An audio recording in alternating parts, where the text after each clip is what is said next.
What's going on, guys?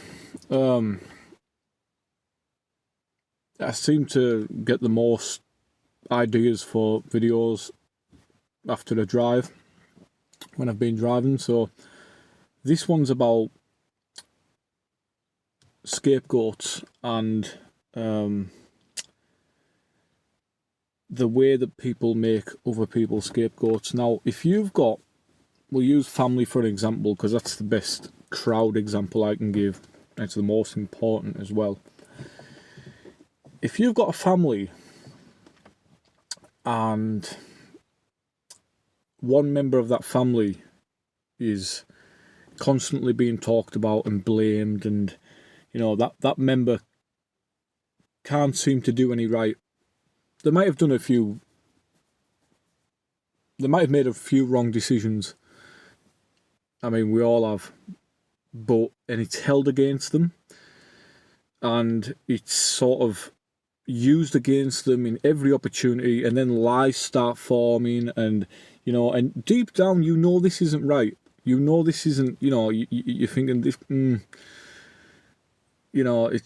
It's not as bad as what they're making out. I know this from first-hand experience. I've been the scapegoat.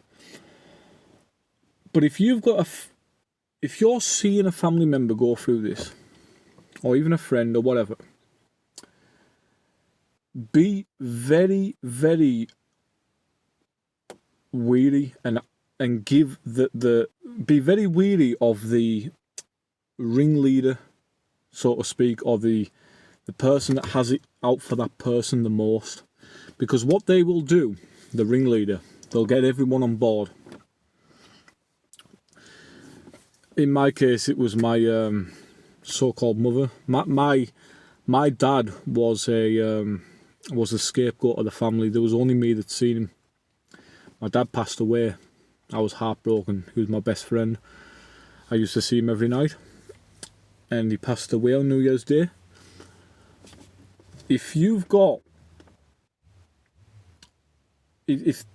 so my dad was a scapegoat.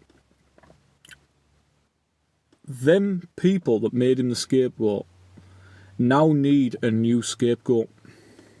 So the closest thing to me. I look like him. I talk like him. I've got his mannerisms, and I was the closest one to him. Now, I could have easily, at the time, when my dad was being made the scapegoat, I could have easily jumped on the bandwagon and joined forces. So where would that leave me now? All that, I wouldn't have seen my dad, but I'd have also still been made the scapegoat anyway. So, if you can see someone being made the scapegoat, take a step back. Don't involve yourself in petty bullshit and petty arguments and, slandering someone's name and, yeah, well, he did this, he did that, he did this as well, because it'll come right back around to bite you in the arse, because the scapegoat will eventually, they'll be gone, they'll be sick of it, like I have. I haven't spoke to my mother and my two sisters. They all live in the same village. I haven't spoke to them for months, and I'm much happier for it. They were doing all sorts. I mean, they were sending the police to my house. They were spreading lies about me to the police that I'd damaged the cars and stuff like that. And it was just, when you get liars together and they all feed off each other. Now, when that scapegoat is out of the picture and goes, you don't hear from the scapegoat again.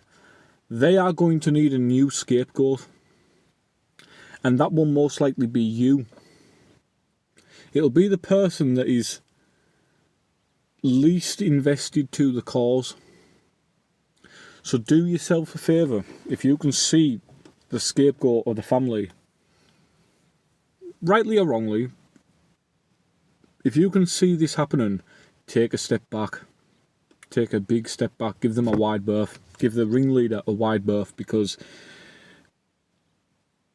they're gonna need a new scapegoat when the scapegoat goes, and it's gonna have to be someone.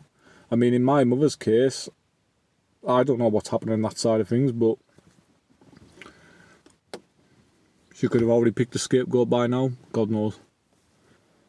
But yeah, it's just a strange dynamic where when you're being made the scapegoat, guys, it's pretty obvious. It's a strange dynamic where everything you do, rightly or wrongly, or even in between, or just neutral, they spin it to fit their narrative, and it's just bullshit. It's a horrendous place to be. I mean, I don't have anybody now, which has dramatically improved my life, ironically. But you know, I've been going to the gym more. I've been eating healthy, focusing on my goals, and that is down to them because I had no other choice. I was backed into a corner. But yeah, all Christmas, New Year's, my 30th birthday, didn't receive nothing. I didn't hear nothing from my so-called family. And bear in mind, I've just lost my dad, so yeah. But this isn't me trauma dumping, guys. I'm just trying to show you the experience I've been through, and bottom line is, if you can see a family member being made a scapegoat, give yourself a wide berth from the entire situation. Don't sit on the fence. Just make your feelings known, and you know, sort of stay out of both sides. Don't tell the scapegoat, oh, you know, it's nothing to do with me, and then go back to the other side and oh yeah, well, he said this and he said that, because I've had that myself as well. You know, just enjoy this life. It's too short to be slagging people off and ostracising family members and stuff like that for no reason. Just, you know, people love drama, and people love the scapegoat. Deep down, they love the fact that they've got a scapegoat, because it's projection. They can project all of their wrongdoings and they can blame him or her. They can blame them. They can project onto them, and yeah. And if you are the scapegoat, I'll make another video about being made the scapegoat, guys. I have on my first video on my channel, I delve into it, but I'll delve into it much more deeply about being made a scapegoat. But this video is for the people that can see someone being made a scapegoat mainly. Catch you on the next one.